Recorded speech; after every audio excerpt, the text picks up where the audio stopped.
dalka Malaysia oo kamid ah dalalka ugu hodansan ee ku yaala koonfur bari qaaradda Asia ayaa muddadii ugu dambeysay Soomaalida halkaasi tagaysay ay si weyn u sii kordhaysay tirada dadka Soomaalida ee halkaasi ku nool ayaa imika lagu qiyaasayaa ilaa 7,000 oo qof oo Soomaaliya waxaana badankooda ay yihiin sida lagu soo waramayo arday wax ka barata iskuulada iyo jaamacadaha wadankaasi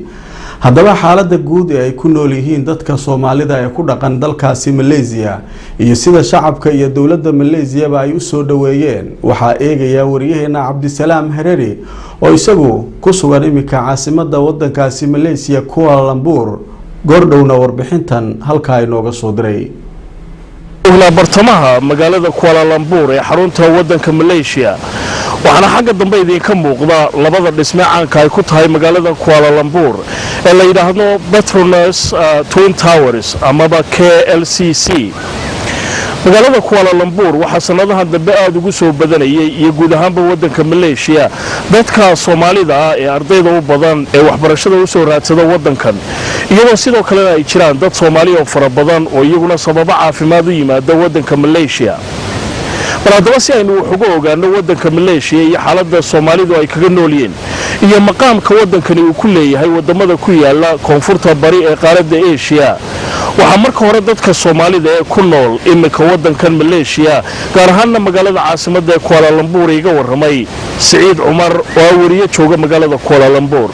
cabsalan wadankan waxa ku nool Soomaali aad u fara badan kuwaas lagu qiyaasay tiradooda inay gaarayso ilaa 5,000 oo Soomaali ah Soomaalida wadanka degan waxay isugu jiraan arday wax barata iyo dad caafimaad u yimaaday qoysas si caadi ah u soo degay wadankan kuwaas ka soo guuray Yurub iyo Ameerika ardayda markaan u soo laabto oo wadankan ku nool waxa lagu qiyaasay tiradooda inay gaarayso ayaga 3,000 iyo wax la jiro taana waxa ugu wacan baasaboorka Soomaaliga oo u fududeeyay Soomaalida inay ku soo gali karaan Malaysia isla markaana viisada ay ku qaadan karaan garoonka marka ay yimaadaan waxa kale Soomaalida ay ku xushaan wadankan ay tahay oo yimaadaan wadankan wadan islaam ah oo Soomaalidana ay si aad u ixtiraamaan xitaa waxa jirta Soomaalida oo meeshan ku nool inay gaaridu ku wadan karaan driver license Soomaaliga hore la isticmaali jiray Soomaalida laguma dhibo fiisaha joogitaanka wadanka markii ay timaado xagga waxbarashada jaamacadda ayaa waxay siisaa deganaanshaha wadankan dadka shaqeeyana waxa la siiyay ayaguna fiisa deganaanshaha isbitaaladana Malaysia waa isbitaalo aad u horsareeyo oo la tartamo wadamada Yurub iyo Ameerika wadamo badan oo waxa jirta xitaa Yurubta looga yimaado caafimaad ahaan wadankan loogu yimaado ayagana jirto oo ay dadku isku daweeyaan ardayda Soomaalida haddaba wax ka barta wadanka Malaysia waxa kamid ah Maxamed Cusmaan Cabdi oo isaguna iga waramay waxyaabaha badan ay bartaan ardayda Soomaalidu iyo khaasatan waxa isagu wadankan uu ka barto cabsilan sahar u sheegtay arday badan Soomaaliyeed ayaa dalka Malaysia wax ka barta hadii aan ka hormaro sababta ardayda Soomaalida meesha u yimaado barta waxay tahay systemka Soomaaliya ay dawladda Malaysia aqoonsatay sida dugsiyada sare iyo waxyaabo la mid ah ardayda Soomaaliyeed markii Malaysia imaajireen inta badan waxay ka bari jireen jaamacadda Islaamiga ee ku taal Kuala Lumpur hase yeeshee adeertan waxa ay ku kala fiirsan yihiin gobolada Malaysia 14 gobol ee Malaysia aniga hadda waxaan kamid ahaa ardayda barata international business management waxaana ka bartaa jaamacad ku taal waqooyiga Malaysia jaamacaddaas runtii waxa la yiraahdaa jaamacadda University of Malaysia ardayda inta badan ee Soomaaliyeed ee dalka Malaysia wax ka barato waxa ay bartaan maadooyinka sida IT-da oo kale businesska oo kale arday engineering barato waa jira arday barata political science waa jira ayagana sidoo kale hadda aniga jaamacadda aan barto ee ku taal waqooyiga Malaysia waxa ay xuduudda Thailand u jirtaa adiga muddo 15 daqiiqo ayaa loo socdaa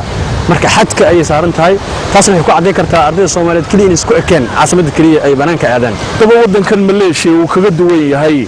inta badan wadamada kale ee ardayda Soomaalidu ay wax ku bartaan ee ku yaala wadamada Asia waxa kamid ah in marka ardayda Soomaalidu ay ka baxaan jaamacadaha wadankan Malaysia fursad loo siiyo loo ogolaado inay ka shaqeyn karaan wadankan Malaysia gudihiisa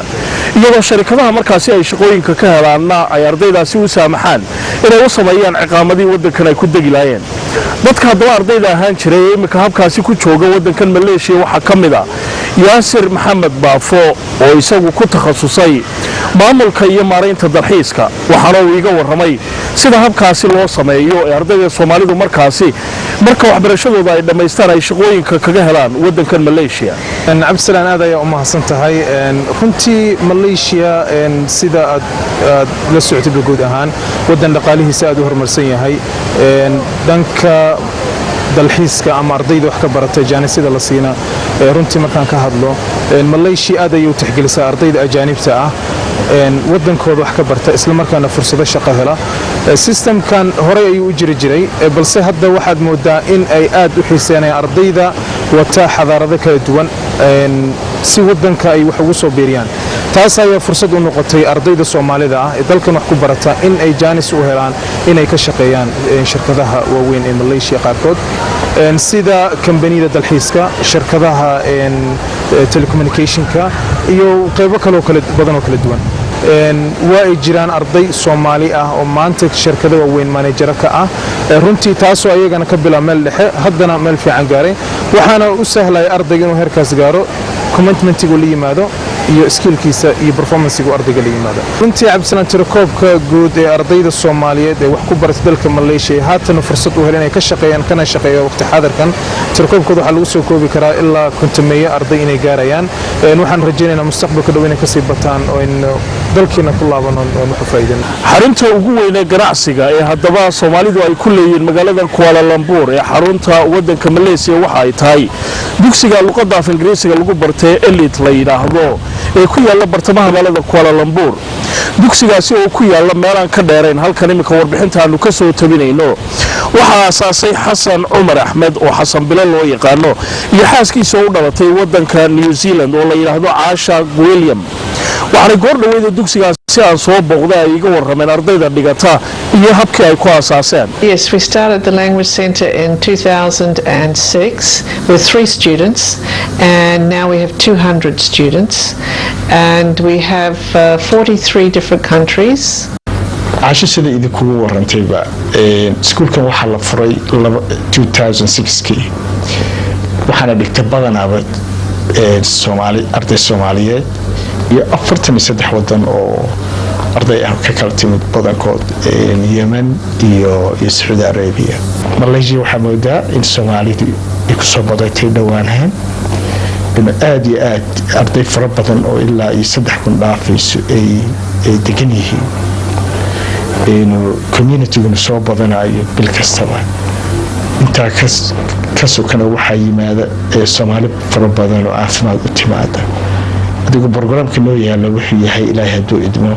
in xagga caafimaadka aynu dhexgalno muuqaalkaasi aad arkaysaana waxa weeye ardayda Soomaalida oo intaanay waxbarashadooda dhamaysanin ama marka waxbarashadooda ay dhamaystaan khibrad ku qaata xarunta Elite Language Center ee lagu barto luqadda af Ingiriisiga ee ku taala bartamaha magaalada Kuala Lumpur wadanka Malaysia waxa uu ka mid yahay wadamada ugu dhaqaalaha roon ee wadamada la isku yiraahdo ASEAN ee ku yaala gobolka koonfurta bari ee qaaradda Asia waxaana dhaqaalihiisu yahay ka 29aad ee caalamka oo dhan waxaana dhaqaalihiisa xooggiisu ku xidhan yahay dhinaca warshadaha iyo waliba beeraha iyo xoolaha waxaana kaalin laxaad la dhaqaalaha wadanka ka qaata dhinaca dalxiiska oo isa soo tarayay sanadahan ugu dambeeyay wadanka Malaysia bishan aynu ku jirnay August tabayaaqadiisa waxa laga xusayaa sanad guuradii 4-kontonaad ee ka soo wareegtay markii wadankan madaanidiisa uu ka qaatay mustacmaradii Ingiriiska sanadkii 1957 Cabdisalaan Hareeri Universal TV aad buu mahadsan yahay Cabdisalaan Hareeri oo warbixinta inooga soo dirayay magaalada Kuala Lumpur